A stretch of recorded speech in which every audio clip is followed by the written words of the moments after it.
शहनाज, शहनाज जी। आज के बाद ये लड़की मेरे सामने ना आए, वरना मैं तुम्हारा बहुत बुरा असर करूंगा, समझी? भैया, एक और बात, मेरे बच्चों पे इसकी परछाई भी नहीं पड़नी चाहिए, समझी? भैया,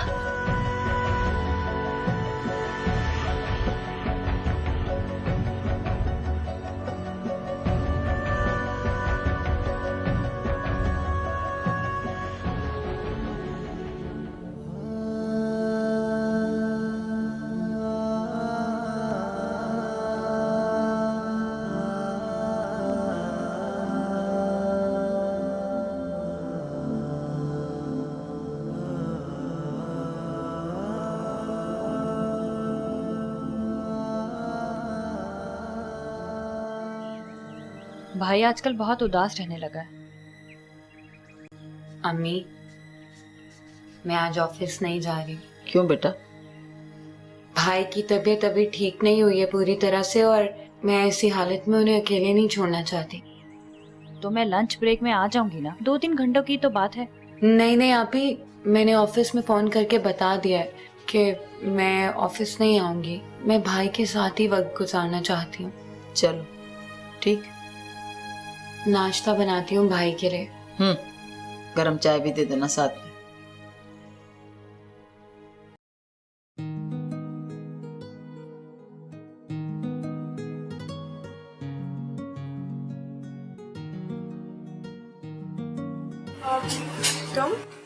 तुम यहाँ क्या कर रहे हो?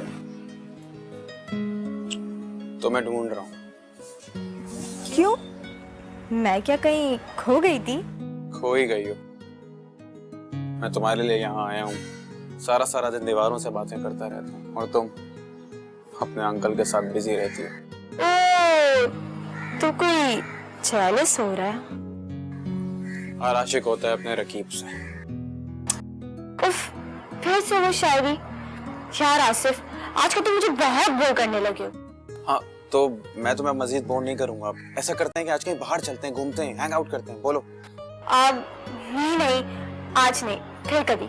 समझ गया, तुम्हारा उस अंकल के साथ प्लान होगा। देखो आसिफ, ट्राई टू अंडरस्टैंड, वो मेरा मंगेतर है। तो ठीक है, जाओ उसी के पास रहो।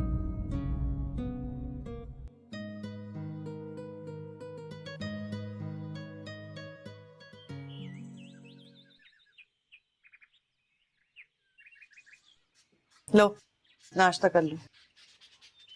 मुझे भूख नहीं है। अब खाओ या ना खाओ ये मेरा कंसर्न नहीं है। मैं तुम्हारे नखरे नहीं उठा सकती, 10 काम और भी करने हैं मुझे। और वैसे भी तुम्हारे भैया ने तो मुझे वैसे ही मना कर दिया कि ना मैं तुम्हारे कोई नाज नखरे उठाऊं ना तुम्हारी कोई खिदमतें करूं, बल्कि घर का सारा काम तुम्हें सौंप दूं, क्योंकि पढ़ाई तो अब तुमने करनी नहीं है। लेकिन चलो, बीमार हो तुम और मुझे भी खुदा का खौफ है भाई।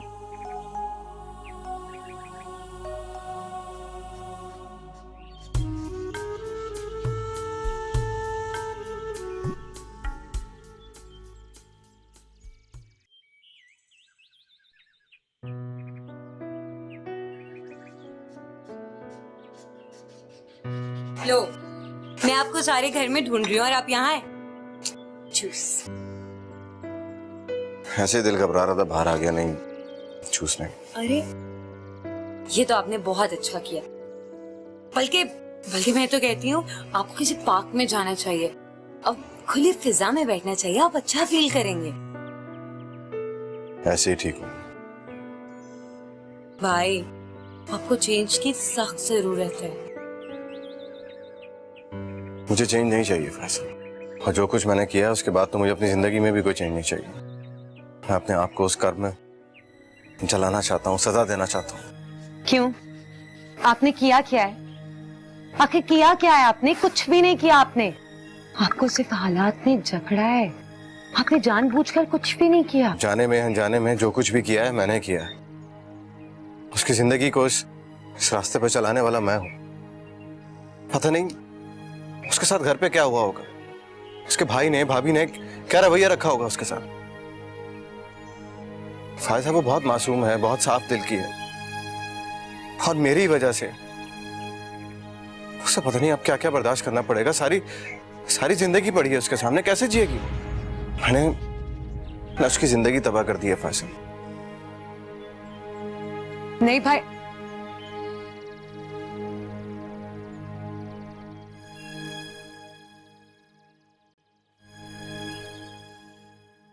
दौलत की तो हमने कभी परवाह नहीं की, ये तो हमारे बाप दादा के जमाने से हमारे पास थी।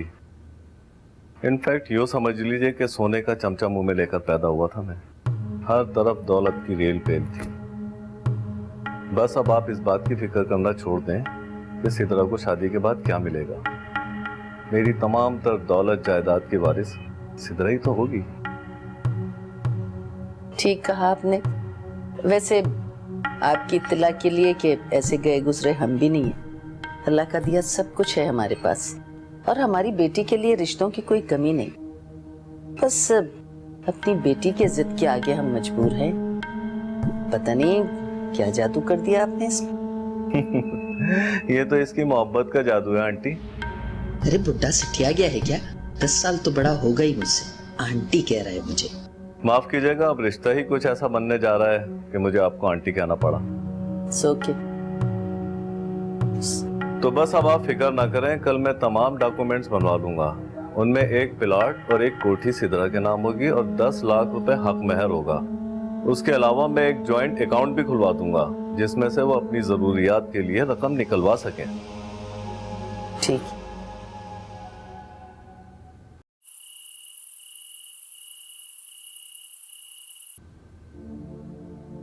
मैं भैया से माफी मांग लूंगी, वो यकीनन मुझे माफ कर देंगे।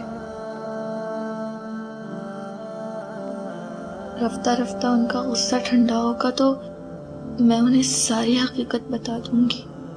मैं उनके लिए चाय बना के ले आती हूँ। उन्हें मेरे हाथ की चाय बहुत पसंद है। उनका गुस्सा ठंडा हो जाएगा।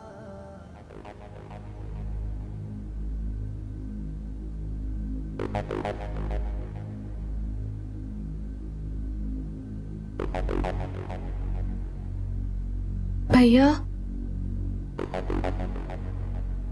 चाय। खबरदार जो मुझे भैया कहा, किसी का भैया नहीं हूं, कोई बहन नहीं है मेरी।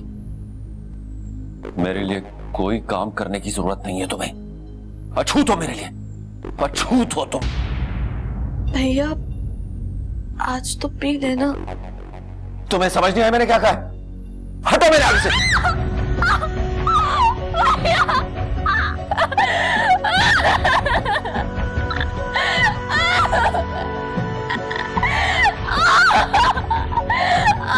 शहनाज, तुम्हें मेरी बात समझ नहीं आ रही क्या?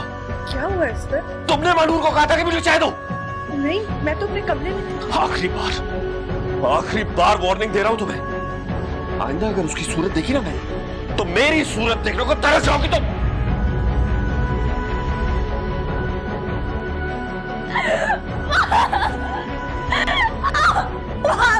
क्यों मेरी जिंदगी अकेले बना के रखी है तुमने? जब मना किया था कि कमरे से बाहर मत आना तो क्यों आई? पानी पीना था तो पी के वापस दफा हो जाती। चाय बनाने की क्या जरूरत है तुम्हें? सुना नहीं, तुम्हारे भाई को तुम्हारे हाथ से हर चीज हराम लगती है। क्यों भाभी? मैंने क्या गलत किया है? जो कुछ हुआ वो जाने अनजाने में हुआ है। आप तो सब बकवास बंद करो अपनी। दफा हो जाओ अपने कमरे में।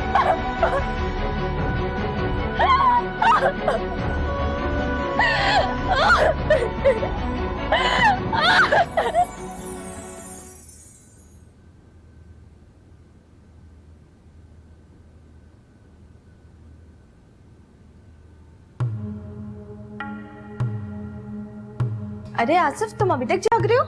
हाँ, कोई एतराज तुम्हें? ये मेरा कजन आसिफ है। Hello Asif, nice to meet you. ये बेचारा अभी कुछ दिन पहले ही टर्की से आया छुट्टियां मनाने, लेकिन मैं इसे टाइम ही नहीं दे पा रही, तो इसलिए बहुत खफा रहने लगा है। एक बात तुम बताना भूल गई हो कि ना सिर्फ मैं तुम्हारा कजन हूं, बल्कि इस घर का मालिक भी हूं। और मुझे पसंद नहीं है कि मेरे घर में लोग रात को लेट आए। आइंदा ख्याल रखना। सॉरी डार्लिंग, ये थोड़ा सा रूड रहता है। इट्स ओके सिद्रा, मुझे बुरा नहीं लगा। अच्छा सिद्रा, मैं चलता हूँ। कल इंशाल्लाह तमाम डॉक्यूमेंट्स बनवा लूंगा और परसों शाम को निकाह सेरेमनी रख रहा हूँ। अपनी मामा को बता देना। Sure darling. ओके।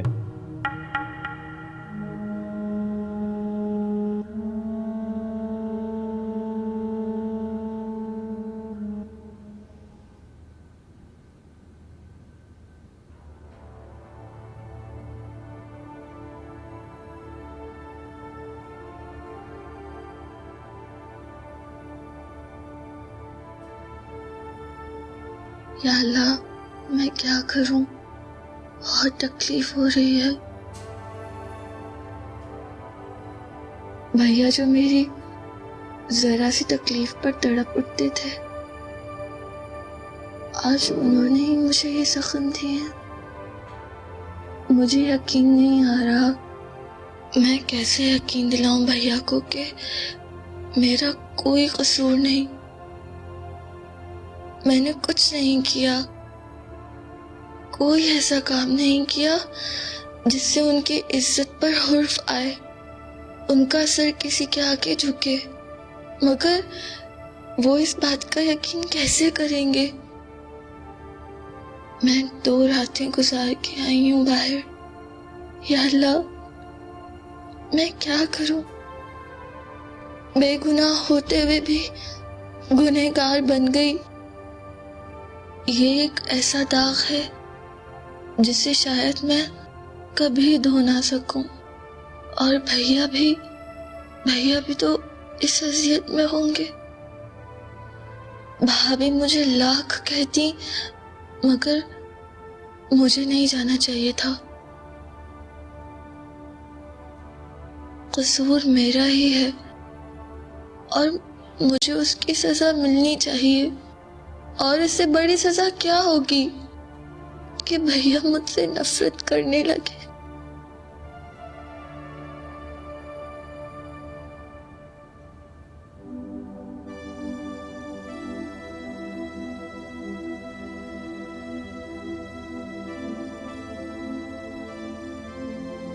तुमने अपने दोस्त को खुद जानबूझकर बाहर भेजा और उसे ताकीद की कि वो रात भर ना आए और उसे बाहर दरवाजा लॉक करने का कह दिया।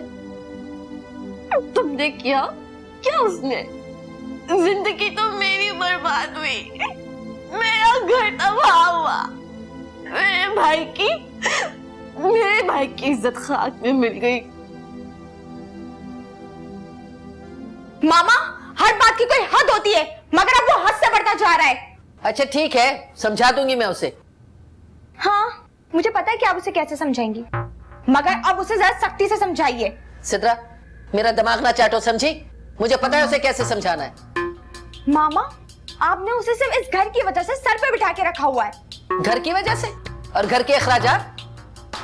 मेरा तो सारा बिजनेस चौपट होके रह गया है जब से उस बदमाश ने दरवाजे पे शोर किया है। रेपुटेशन खराब हो गई है मेरी और तुम लोगों के शाहाना अखराजात।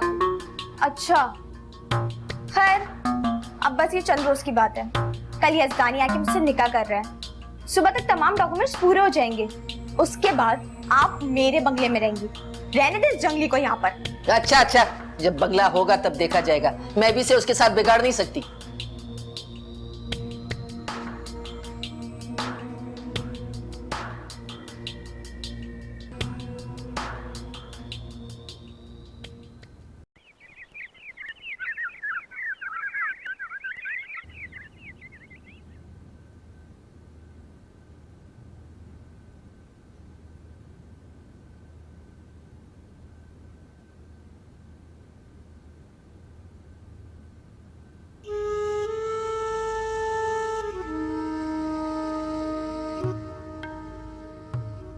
ऐश है महारानी की, ना काम करना पड़ता है, नाश्ता भी तो बना बनाया मिलता है।